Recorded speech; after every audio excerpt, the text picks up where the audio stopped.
나이가 더해질수록 품격이 저절로 따라오는 것은 아닙니다. 다만 나이가 들수록 관계를 다듬을 기회가 더 많을 뿐입니다.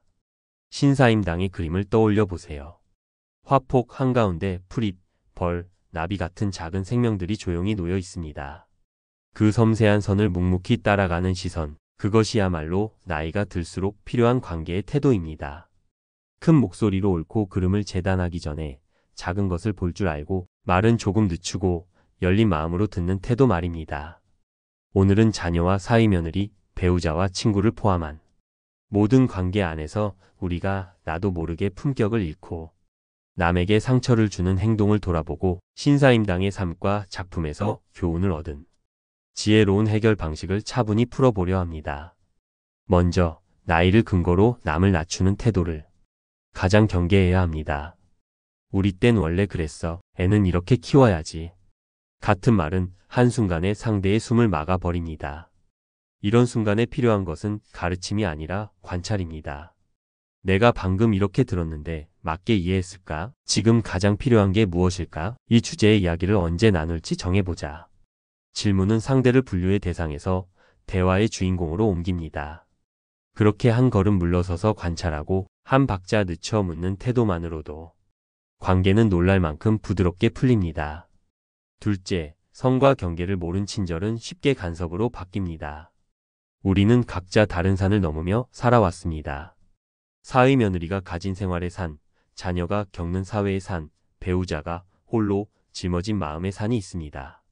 내 산만 험하다고 느끼는 순간 타인의 산은 과소평가됩니다. 그러니 어떤 조언이나 도움도 어디까지 개입해도 괜찮을지, 무엇이 지금 가장 버거운지, 언제 다시 이야기하면 좋을지를 먼저 묻는 절차를 거쳐야 합니다. 이 짧은 세 문장이 도움과 간섭을 구분짓습니다.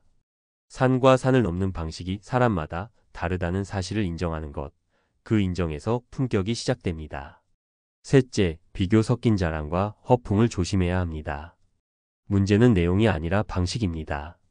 성과를 나열하며 상대를 시험대에 올리기보다 그 성취를 이루는 동안 무엇을 느꼈고 무엇을 배웠는지를 나누는 편이 훨씬 품격이 있습니다. 이를 포도송이 대화라고 부르는데 포도 한 알로는 송이가 되지 않습니다. 서로 기대어 매달릴 때 비로소 송이가 되지요. 대화도 같습니다. 비교 없는 칭찬을 한마디 건네고 상대의 경험을 묻는 질문을 하나 올리고 마지막으로 내가 건넬 수 있는 도움의 손길을 내밀어 봅니다. 요즘 당신이 버텨낸 것을 존중한다. 그 과정에서 가장 힘들었던 순간은 무엇이었나? 다음에는 내가 어떤 방식으로 옆에 있으면 좋을까? 자랑이 공감과 배움으로 변화할 때 상대를 작아지게 하지 않고 두 사람을 묶습니다. 넷째, 분노가 최고조인 순간에 결론을 내리는 습관을 버립니다. 서둘러 갈아낸 먹은 번지듯 급히 내뱉은 말은 관계를 얼룩지게 합니다. 부정적인 단어가 입에서 나오려고 할 때일수록 하루만 기다려보세요. 이것을 벼루의 시간이라 부릅니다. 내일 아침에도 똑같은 말을 내뱉을 수 있을 때 꺼내는 규칙입니다. 그러면 다음날 우리는 그 말로 상대방을 다그치지 않아도 부드럽고 단순한 언어가 오히려 본래의 의미를 명확하게 전달한다는 것을 알게 됩니다. 여기에 한 가지를 더 보탭니다. 갈등에 술을 섞지 마십시오. 술은 감정을 증폭시키고 해석을 왜곡합니다. 술김의 한 말은 대개 술이 깬 뒤에 후회하는 결과를 낳습니다. 맑은 정신, 단정한 언어, 간결한 주제, 이 세 가지가 어려운 대화의 열쇠입니다. 다섯째, 가정에서 공간을 정해 평온을 지키는 습관을 들입니다.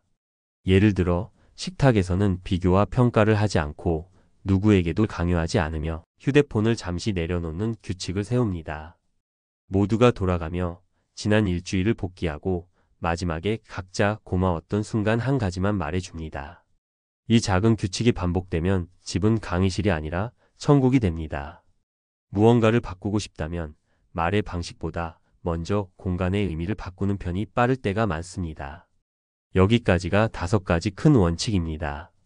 그러나 원칙만으로는 막상 현실에서 적용하기 어려울 수 있습니다. 말하기 직전 10초간 점검을 해보세요.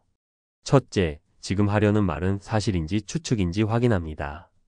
둘째, 목적이 돕기인지 이기기인지 스스로에게 묻습니다. 셋째, 당사자에게 직접 말하는지 확인합니다. 넷째, 상대가 받아들일 수 있는 상태와 때인지 살핍니다.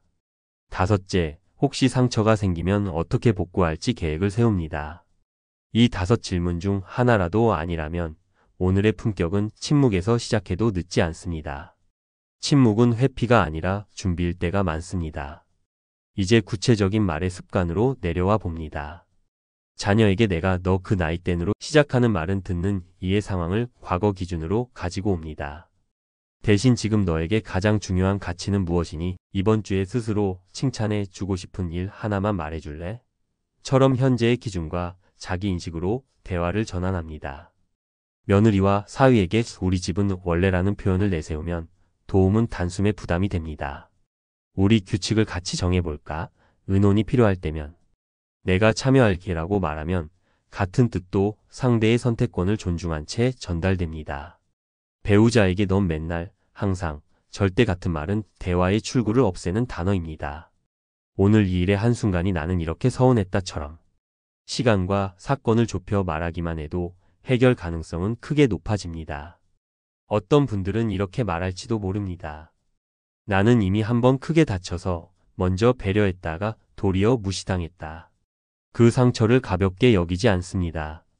다만 한 번의 악한 사례 때문에 모든 관계에서 보편적 무례를 짐작하는 순간 우리는 스스로의 가능성을 막습니다.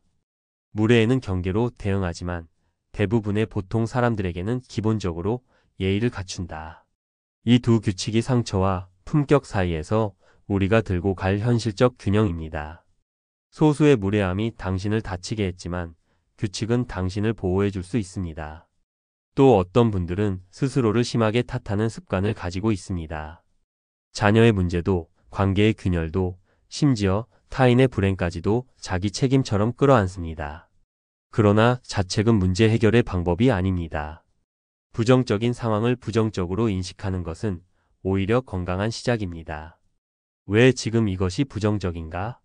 를 선명히 보고 그렇다면 지금 당장 내가 할 수 있는 것은 무엇인가? 로 초점을 옮겨보세요. 하지만 거창하지 않아야 합니다. 오늘은 그저 밥 한 끼를 제 시간에 챙겨 먹고 10분을 산책하고 한 문장의 사과를 보내는 것으로 충분합니다.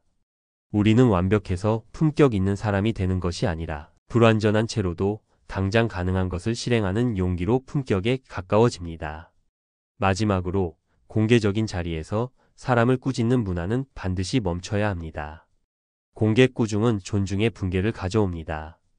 누구나 잘하는 것은 더 잘하고 못하는 것은 천천히 배우는 과정에 있습니다. 면전에서 목소리를 높이는 대신 장소를 옮기고 감정을 다스리고 행동을 바꿔보세요. 여기서 이 부분을 이렇게 바꿔줄 수 있겠니? 부탁이 구체적일수록 사람은 지켜야 할 선을 더 명확하게 인식합니다. 그리고 그 선을 존중받은 사람은 다시 존중으로 답하기 훨씬 쉬워집니다. 신사임당의 그림은 조용합니다. 그래서 오래 남습니다. 작은 것을 세심하게 바라보는 관찰, 거리와 질서를 아는 절제, 삶의 공간을 평온하게 가꾸는 마음, 그 조용한 용기가 그의 삶을 견고하게 만들었습니다. 신사임당의 작품에서 우리도 오늘 할 수 있는 만큼만 빌려옵시다. 작은 신호를 먼저 알아보고 말을 조금 늦추고 자랑을 공감과 배움으로 바꾸고 가정의 평온을 지키는 일. 말하기 전 10초를 점검하고 필요하면 하루를 기다려보는 일. 그 정도면 충분합니다. 내일의 관계는 오늘의 한마디 말로 달라집니다. 품격은 작은 것에도 관심을 갖고 느리더라도 바르게 말하며 듣고자 하는 마음가짐에서 옵니다. 길지 않은 인생, 우리는 그렇게 조금씩 나아가면 됩니다.